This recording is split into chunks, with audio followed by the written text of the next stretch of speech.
I've got a question for you all. Do you like robots? Do you like one-on-one combat between two mechanical creatures like this? Or maybe you like robots with guns. Hasta la vista, baby. Or maybe you like your robots in big mechs with big swords, piloted by little boys. Or maybe you're a pervert. Do you want to be with me? And you like having sex with robots? Well, you're in luck, because some of those things are in this game. But I won't tell you which. Oh yeah, Daddy! The game starts off with you being woken up from a little space nap. Your character, affectionately titled 621, is an augmented human, which is basically a cybernetically enhanced human. Hello, Clarice. Or what's left of a human plugged into a mech. Think of yourself as David at the end of Cyberpunk 2077. You're working effectively as a slave on behalf of a chap called Walter, who illegally fires you onto a planet to act as a bounty hunter in the search of something called coral in order to regain your freedom. You can think of Walter as your little robot pimp. What I do? I'm a pimp, P-I-M-P. If you don't know, you do now. He'll tell you which jobs you're going to do and which robots you're going to blow up. First task is to enter your pilot's name. Easy. I'll show you my robot, you show me yours. The biggest one wins on Robot Wars.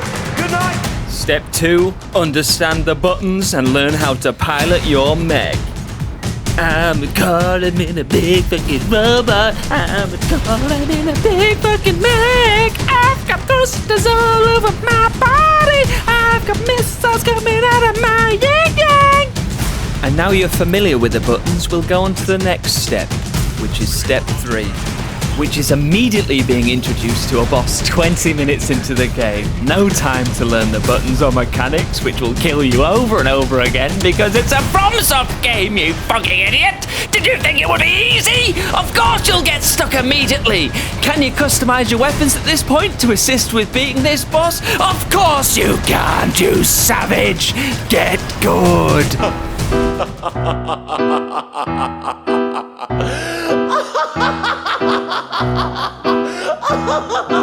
It's hard, especially if you have never played an Armoured Core game before.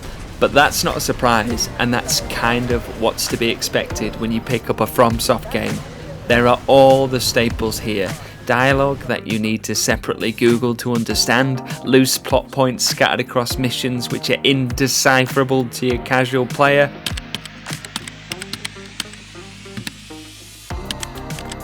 Bosses which will make you want to slam your fist into your own ball bag because they are absolute nonsense. Please, just fucking, I hate this fucking shit. Look at this guy. He fires more missiles than Stephen Hawking on Epstein's Island. I mean, look at this. What is this? What do I do, game? You will die.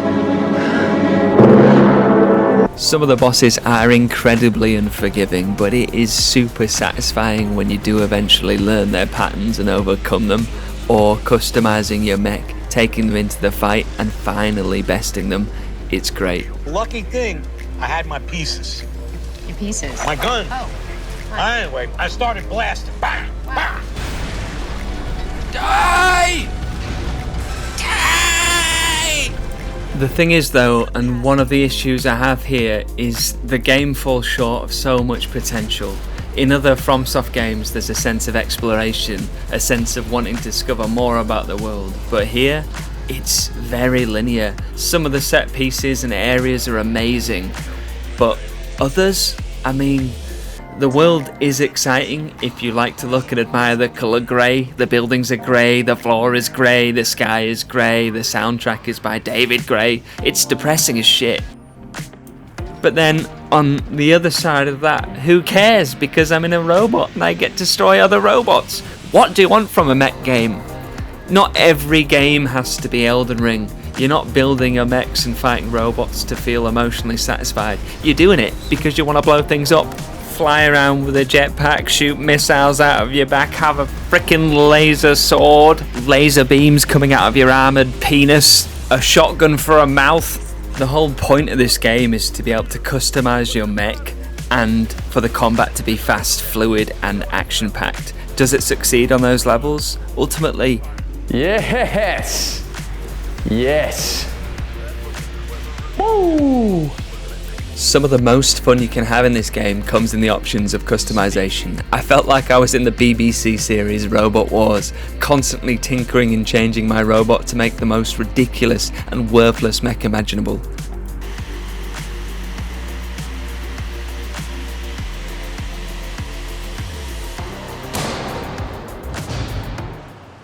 You want a quick mech with flamethrowers for hands? You can do it. It's shit, but you can do it.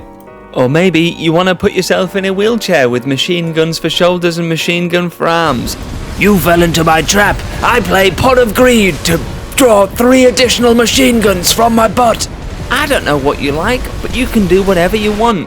Look at this build. It was absolutely dreadful, but I didn't care because it was fun. And one of the best things about this game is they have now recently introduced a ranking system. Eat my bubbles! Taking these absolutely wild Eat my bubbles, you bitch! and utter dog shit builds into a random lobby and testing it against someone, knowing that what you've made is effectively a war crime. Honestly, it is hilarious. I can't even hit him. But has this game got enough mainstay appeal? Unfortunately, I don't think it does. You have to play the main game to unlock the online mode, which is such a shame because I genuinely think the online mode is where this game shines.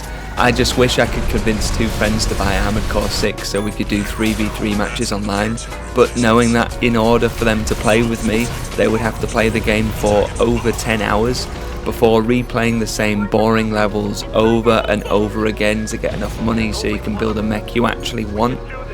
There are so many good elements here, but at the same time so many restrictive game mechanics which make it feel like a game from the past.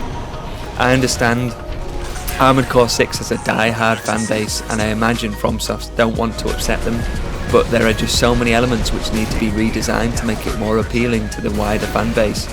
It's such a shame because this game could be phenomenal, one of the best games ever, but in its current state it's simply just a good game. Ultimately, the thing is, if you like robots, if you like missiles, if you like guns, if you like fast-paced combat, and you can see past some of the basic flaws, and you're a virgin, you'll enjoy this game. Is it for everyone? No. Is it worth a look? Definitely yes. Especially now you can get it on CD keys for 25 quid. So what are you waiting for? Buy the game. Come face me online. You'll win, because I am shit.